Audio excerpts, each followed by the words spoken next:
বিশ্বে যা কিছু মহান সৃষ্টি চিরকল্যাণকর, অর্ধেক তার করিয়াছে নারী, অর্ধেক তার নর। কাজী নজরুল ইসলাম। কাজী নজরুল ইসলামের এই অমর বাণী মানব সভ্যতার এক গভীর সত্যকে তুলে ধরে।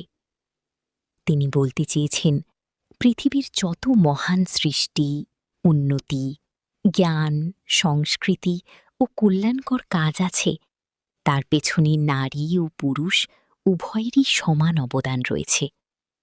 কোনো একক লিঙ্গের প্রচেষ্টায় সভ্যতার অগ্রগতি সম্ভব নয়।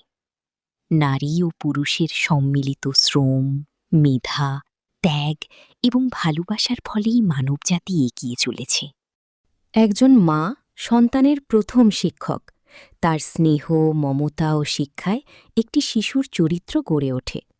আবার একজন নারী বিজ্ঞানী, সাহিত্যিক, শিক্ষক, চিকিৎসক বা সমাজ সংস্কারক হিসেবেও সমাজকে আলোকিত করেন। অন্যদিকে পুরুষও তার শ্রম, চিন্তা ও সৃষ্টিশীলতার মাধ্যমে সভ্যতার বিকাশে গুরুত্বপূর্ণ ভূমিকা পালন করে। তাই সমাজের উন্নয়নে নারী ও পুরুষ একে অপরের পরিপূরক। নজরুল এমন এক সময়ে এই কথা বলেছিলেন যখন নারীরা নানা ক্ষেত্রে অবহেলিত ও বঞ্চিত ছিল। তাঁর এই উক্তি নারীর মর্যাদা, অধিকার ও সামর্থ্যের স্বীকৃতি।